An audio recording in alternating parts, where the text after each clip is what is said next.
महाराज, हमें तो ऐसा लगता है कि ये पंडित रामाकृष्णा द्वारा रचित एक मनगढ़ंत कथा है। कल आपका अपमान कर दरबार से प्रस्थान कर गए, अपना स्थान रिक्त कर दिया और आज इनके परिवार की महिलाएं महारानी के अपमान के मंतव्य से यहाँ उपस्थित हुई है। महाराज, पंडित रामाकृष्णा एक नवीन प्रपंच रचने का प्रयास कर रहे हैं, अपने खोए हुए पद को पुनः प्राप्त करने का प्रयास कर रहे हैं। जी। किस तरह के मनुष्य हैं और कितना नीचा गिर सकते हैं। नहीं महाराज, गुंडप्पा असत्य नहीं कह रहा, उसे तो असत्य बोलना आता ही नहीं। तो आपके कहने का तात्पर्य क्या है शारदा देवी? ये कि महारानी चिन्ना देवी असत्य कह रही हैं? नहीं महाराज, क्षमा कीजिए, वो तो हमारे घर में चोरी हो गई थी, हम केवल आपसे न्याय मांगने यहाँ आए हैं। न्याय? महारानी पे असत्य आरोप लगाकर आपको न्याय चाहिए? तुम तीनों को मेरी सौगंध है, अब तुम लोग कुछ नहीं खाओगे, कुछ भी नहीं। महाराज क्षमा करें, कोई चोरी नहीं हुई। मैंने ही उस हार को तिजोरी से निकालकर स्वर्णकार को उसे स्वच्छ करने को दे दिया और शारदा को यह भ्रम हो गया कि उस हार को किसी ने चुरा लिया है। आपका और इस दरबार का अमूल्य समय नष्ट करने के लिए मैं क्षमा प्रार्थी हूँ, क्षमा करें। कैसा उपहास हो रहा है यहाँ? ये क्या है ये? महाराज कभी कह रहे चोरी हुई है और कभी कह रहे चोरी नहीं हुई। ये दरबार की अवमानना और ईश्वर तुल्य महाराज और महारानी का असम्मान। महाराज क्षमा कीजिएगा, इसमें दोष आपका भी है। आपने पंडित रामाकृष्णा और उनके परिवार को कुछ अधिक ही छूट दे दी। पंडित रामाकृष्णा की इस धृष्टता का दंड इन्हें मिलना चाहिए। ये दरबार से ही नहीं, इन्हें विजयनगर साम्राज्य से निष्कासित कर देना चाहिए। आचार्य का कथन एकदम सत्य है महाराज। मुझे औपचारिक रूप से निष्कासित किया जाए ताकि मैं विजयनगर त्याग कर पुनः अपने गांव तेनाली लौट सकूं। अब हमें विजयनगर में रहने का और मुझे इस दरबार में आने का कोई अधिकार नहीं है महाराज। हम आज ही प्रस्थान कर जाएंगे, आज्ञा दें।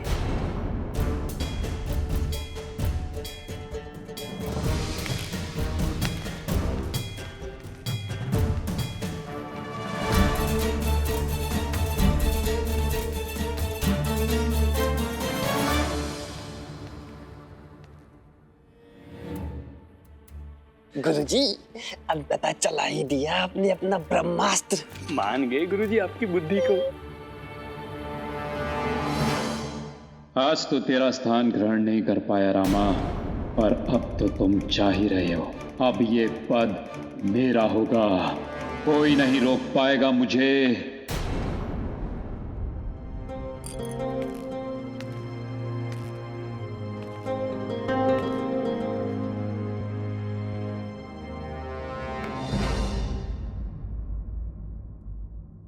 महारानी चिन्ना देवी, आपने हमसे असत्य कहा। क्यों?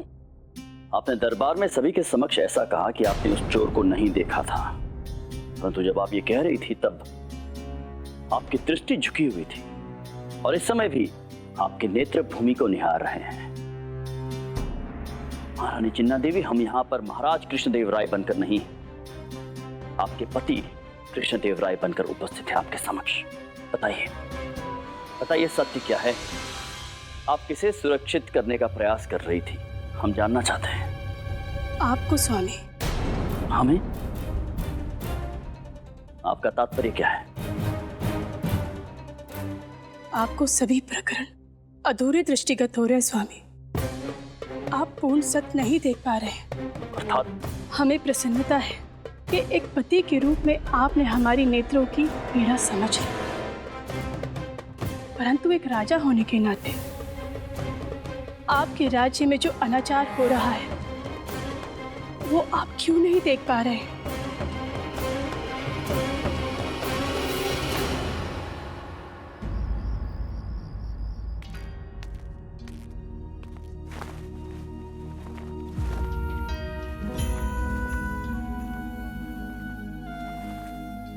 जाने का मन नहीं कर रहा, मन लग गया है यहाँ। कोई बात नहीं अम्मा, पहले भी तो तेनाली गांव में ही रहते थे, पुनः मन लग जाएगा।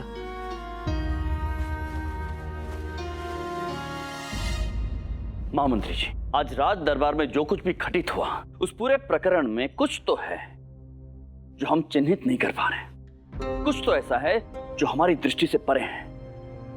महाराज, हमें भी ऐसा ही प्रतीत होता है, परंतु क्या, ये समझ में नहीं आ रहा है। जिस प्रकार से पंडित रामकृष्ण और महारानी चिन्ना देवी ने... पंडित रामकृष्ण, महामंत्री जी, अब पंडित रामकृष्ण के दृष्टिकोण से विचार करने का प्रयास कीजिए। पंडित रामकृष्ण महारानी चिन्ना देवी का बचाव कर रहे थे और महारानी चिन्ना देवी किसी चोर को बचाने का प्रयास कर रही थी। इसका अर्थ क्या हुआ? महाराज, कुछ तो रहस्य है, क्योंकि हमें यह विश्वास है कि महारानी चिन्ना देवी कभी भी कुछ अनुचित नहीं कर सकती। इसका अर्थ यह है कि चोर जो भी कुछ कर रहा है वो अनुचित नहीं कर रहा है। आज महारानी चिन्ना देवी ने हम पर, हमारी प्रजा के प्रति, हमारे कर्तव्यों, हमारे उत्तरदायित्वों के ऊपर प्रश्न चिन्ह उठाया। महामंत्री जी, महाराज, इस विषय में हमें गंभीरता से विचारना होगा। हम तो चाहते हैं कि आप स्वयं जाएं और इस गुत्थी को सुलझाएं और इस घटना से संबंधित प्रत्येक व्यक्ति को हमारे समक्ष प्रस्तुत कीजिए। इस प्रकरण को हम स्वयं सुलझाएंगे। हमने सारा सामान बांध लिया, हार तो गया है, साथ में घर भी चला गया। निराश ना हो शारदा, मां पर विश्वास रखो। वैसे भी वो हार तुम्हें महारानी चिन्ना देवी ने दिया था। चला गया सो चला गया, मैं तुम्हें दूसरा हार ला कर दूंगा। क्या? चलो सामान उठाओ और चलो। एक क्षण रुकिए, अभी कुछ लाना शेष है, अभी लाते हैं। अरे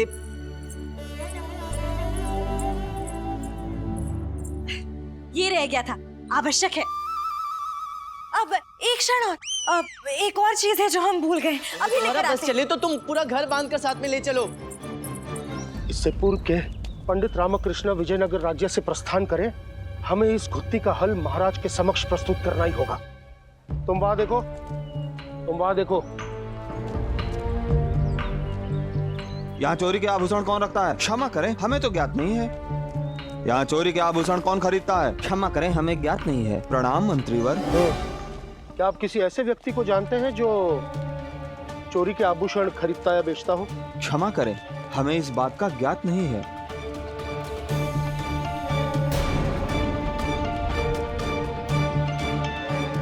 महामंत्री जी, आप क्या आप किसी ऐसे व्यक्ति को जानते हैं जो सोने के आभूषण खरीदता या बेचता है? एक ही स्वर्णकार है जो इस प्रकार के आभूषण खरीदता है। कौन है वो? वहां।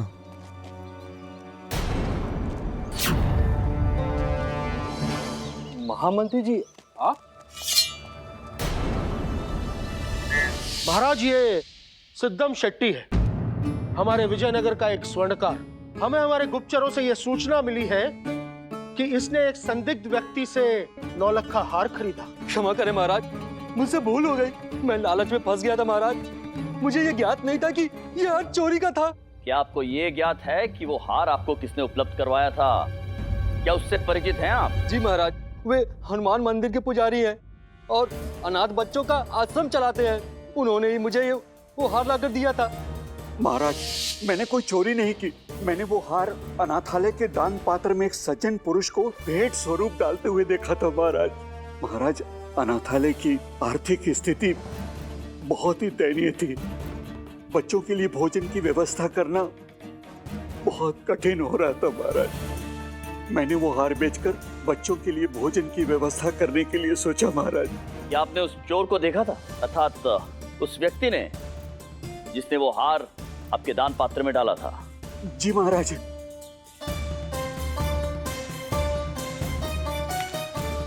तो बताइए कौन है वो व्यक्ति?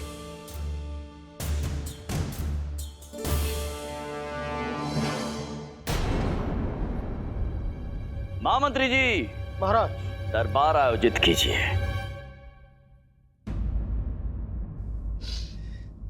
शांत हो जाओ अम्मा, मत रो।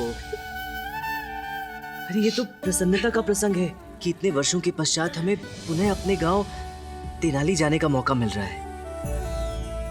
हाँ, चलो उठो उठो उठो। उठा लो।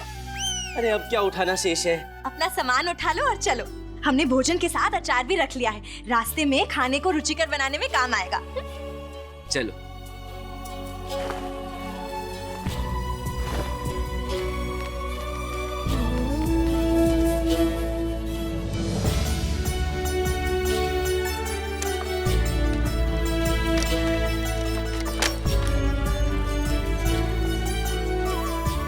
अम्मा चलो।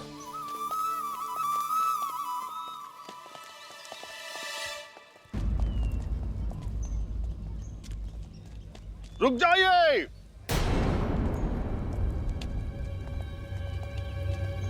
आप लोग इस तरह से नहीं जा सकते। क्यों नहीं जा सकते?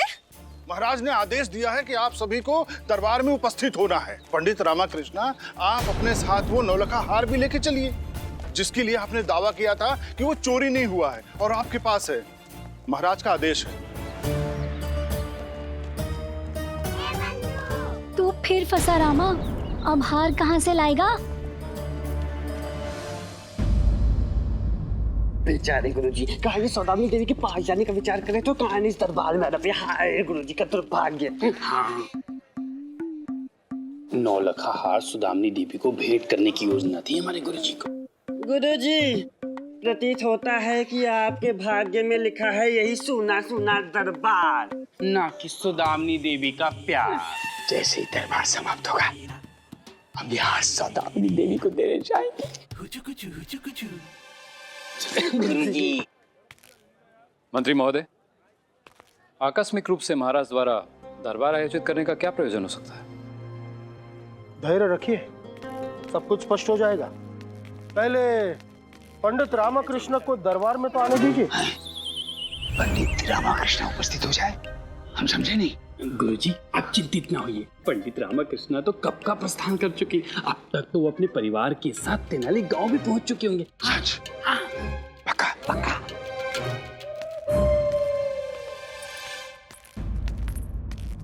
ये लीजिए, उपस्थित हो गए।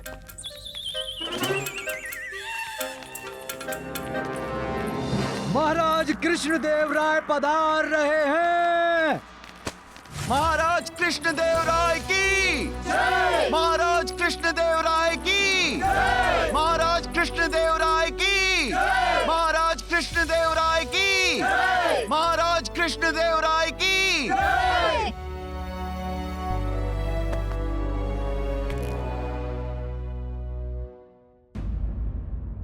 गत कई दिवसों से हमारे दरबार में बहुत कुछ घटित हो रहा है।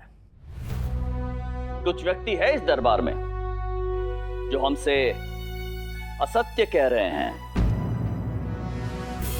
और कुछ व्यक्ति है जो निरंतर हमसे कुछ छिपाने का प्रयास कर रहे हैं, परंतु कदाचित वो ये भूल रहे हैं कि उनके समक्ष विजयनगर राज्य के सम्राट कृष्णदेव राय है।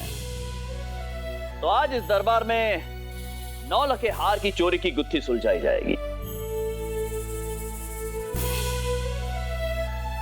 उसका निराकरण तो हो चुका है महाराज। पंडित रामाकृष्ण ने इस बात को स्वयं स्वीकार कर लिया है कि हार चोरी हुआ ही नहीं है। तो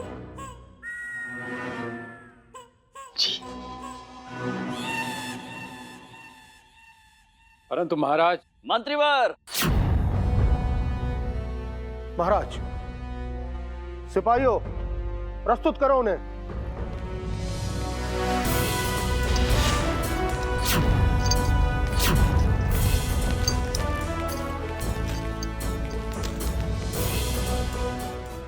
स्वामीनाथ, अब दरबार को घटनाक्रम बताओगे?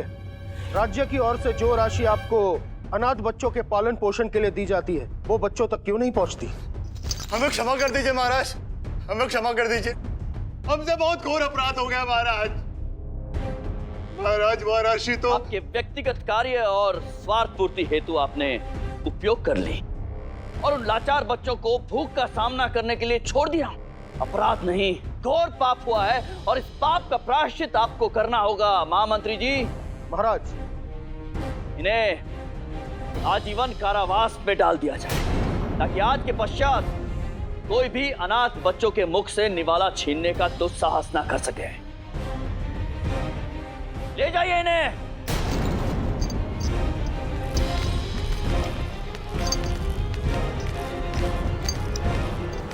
परंतु महाराज, प्रश्न अभी भी वहीं का वहीं है। इस सारे प्रकरण का पंडित रामकृष्णा के घर पे हुई चोरी से क्या संबंध है? महाराज, जी गुरुवर, अवश्य बोलिए। धन्यवाद। महाराज, हम ये कहना चाह रहे थे कि पूर्व में पंडित रामकृष्णा ये स्वीकार कर चुके हैं कि उनके यहाँ कोई चोरी हुई नहीं। पंडित रामकृष्णा, तो आपके अनुसार आपके घर पे चोरी हुई ही नहीं है, अर्थात वो हार, वो 9 लखा हार अभी आपके पास होना चाहिए। इन्हीं में से एक पोटली में होगा। वो हार हम देखना चाहते हैं पंडित रामकृष्णा, दिखाइए वो हार हमें। महाराज, वो हार तो मेरे पास नहीं है, वो गुंडप्पे के पास है। क्यों रे गुंडप्पे, तू वो हार घर पे भूला है ना? जा लेकर आ अभी। गलती ले आओ, पर हार घर में कैसे प्राप्त होगा? वो तो चोरी हो गया है ना, तोलू तो ले गया। चोर ले गया है उसे, अर्थात पंडित रामकृष्णा, आपने हमसे इस भरे दरबार में झूठ बोला है। हार की चोरी तो हुई है? हुई है? नहीं हुई है। हुई है महाराज, नहीं हुई है, वास्तव में हुई। ये क्या नरगल प्रलाप कर रहे हैं आप पंडित रामकृष्णा? स्पष्ट कीजिए, चोरी हुई है या नहीं हुई? महाराज, अब क्या कहूँ, वो अत्यंत दुर्लभ दृश्य है ये। प्रसन्नता हुई पंडित रामकृष्णा आपको इस प्रकार हचकचाते हुए, भ्रमित होते हुए देखकर। पंडित रामकृष्णा, सत्य स्थापित करने का समय आ गया है। बताइए, हार की चोरी हुई थी या नहीं? हाँ महाराज, चोरी हुई है। चोरी तो हुई थी। महारानी चिन्ना देवी, अब आप हमें बताइए कि आपने उस चोर को देखा था या नहीं?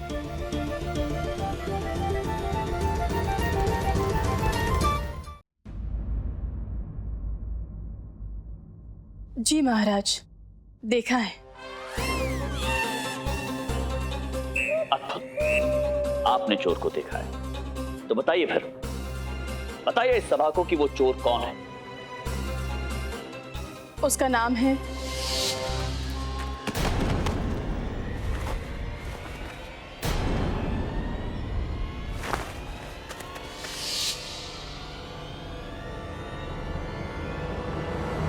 ये सत्य है महाराज, उसी ने ही वो 9 लखा हार अनाथालय के दान पात्र में डाला था। सिद्धम शेट्टी भी वहीं उपस्थित है महाराज। सैनिकों, ले आओ उसे।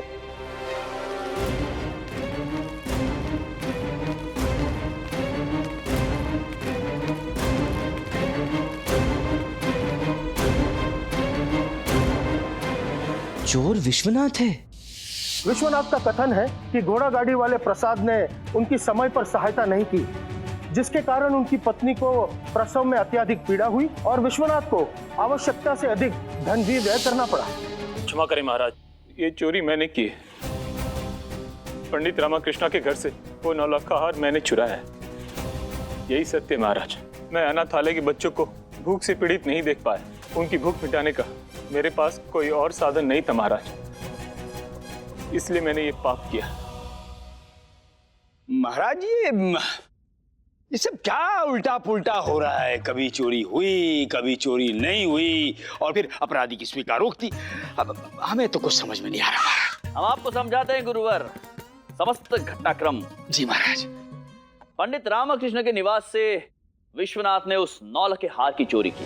वो हार चोरी करके जब वो भाग रहे थे तब महारानी चिन्ना देवी ने उन्हें देख लिया, परंतु जब उन्होंने इसका पीछा किया तब उन्होंने देखा कि विश्वनाथ ने वो हार अनाथालय की दान पेटी में डाल दिया, और तब महारानी चिन्ना देवी का हृदय पिघल गया और उन्होंने सोचा कि विश्वनाथ की रक्षा की जाए।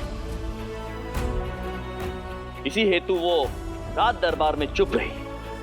पंडित रामकृष्ण महारानी चिन्ना देवी के सम्मान, उनके गरिमा की रक्षा करना चाहते थे, और इसलिए पंडित रामकृष्ण ने भरी सभा में हमसे झूठ बोला कि हार की चोरी हुई ही नहीं।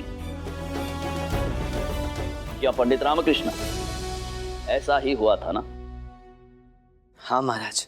परंतु अब प्रश्न यह है कि महारानी चिन्ना देवी, पंडित रामकृष्ण और विश्वनाथ ने जो कुछ भी किया तो वो उचित है या अनुचित? तीनों ने अनुचित किया महाराज। तीनों ने अपराध और अपराधी की रक्षा करने का प्रयास किया। अपराध से बड़ा अपराध उसे छिपाना है।